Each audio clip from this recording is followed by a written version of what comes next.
Um século. Quando alguém me diz que algo aconteceu há 100 anos, eu olho para trás e penso numa distância tão longínqua, assim como se um século me remetesse à Idade Média, por exemplo. Penso numa época com senhor feudal, camponeses, castelos.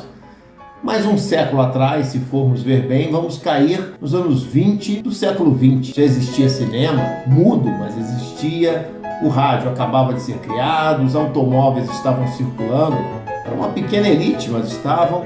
As revistas semanais com muitas fotos eram um sucesso e já havia violência no Rio de Janeiro. Homem valente tinha que andar armado.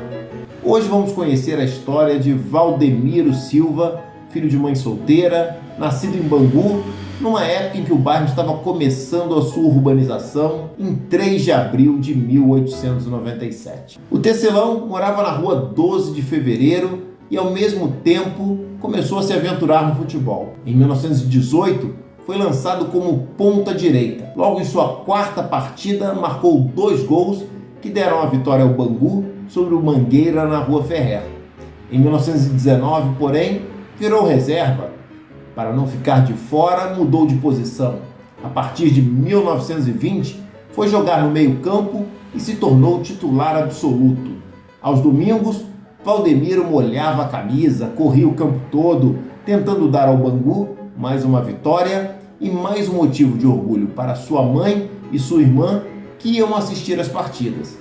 Em 1921, num jogo contra o Botafogo em General Severiano, Valdemiro sofreu uma contusão séria na nuca. No final do primeiro tempo, o meia tomou uma pancada na cabeça e ficou desacordado, se recuperando na enfermaria do Clube Alvinegro durante toda a noite de domingo. Voltou aos campos 2 semanas depois e passou a usar um gorrinho vermelho e branco na cabeça para se prevenir de acidentes. Era a nova versão de Valdemiro. Em outubro de 1923, apaixonado, casou-se com a jovem Maria Petronília da Cruz em Campo Grande. Entrou para o rol dos homens sérios, mas não pensava em largar o futebol não. E sequer imaginava que o jogo que fez contra o Vasco pelo Campeonato Carioca de 1923 fosse sua última partida pelo Bangu.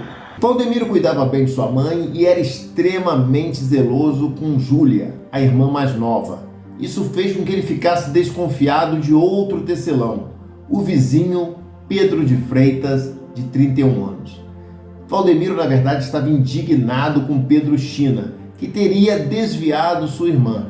A caçula abandonou o marido e passou a viver com o jovem sedutor que também morava na rua 12 de Fevereiro. Dessa época em diante, os 2 homens evitavam se encontrar. Mas Bangu dos anos 20 não era tão grande nem tão populoso assim. Então, numa segunda-feira, 25 de fevereiro de 1924, às 6h30 da tarde, eles voltaram a se cruzar na cancela da estação de trem. Passado o primeiro momento de surpresa, trocaram um rancoroso olhar e entraram a discutir, trocando os mais pesados insultos. Quando mais acesa ia a discussão, Pedro de Freitas, sem que o contendor sequer suspeitasse, puxou rapidamente uma pistola e desfechou quase a queima-roupa 2 tiros em Valdemiro e deitou em seguida a correr. Atingido por um dos projéteis em pleno coração, o infeliz operário caiu redondamente ao chão morto.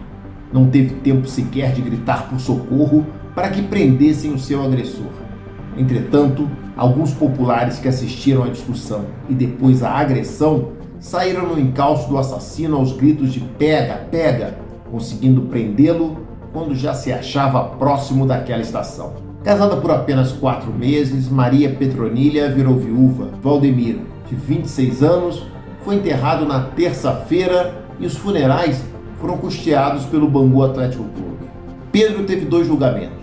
Em 16 de junho de 1924, o homicida foi absolvido por um júri popular sob a alegação de legítima defesa. A família recorreu e, enfim, em 19 de fevereiro de 1925, Pedro de Freitas teve outro julgamento e foi condenado a 6 anos de prisão pelo Tribunal do Júri da 6ª Vara Criminal. Em 29 de abril de 1929, após 4 anos na Casa de Correção, foi feita a entrega da carteira de liberado ao correcional Pedro de Freitas. premiando com o livramento condicional o homem que tinha limitado a carreira de Valdemiro a 73 jogos pelo Bangu e desgraçado o casamento da jovem Maria Petronila.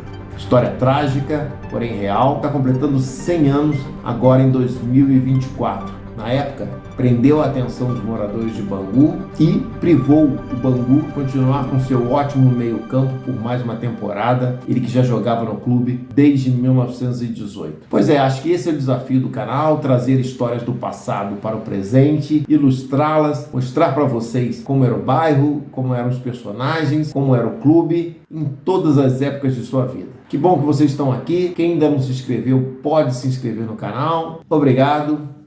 Fui.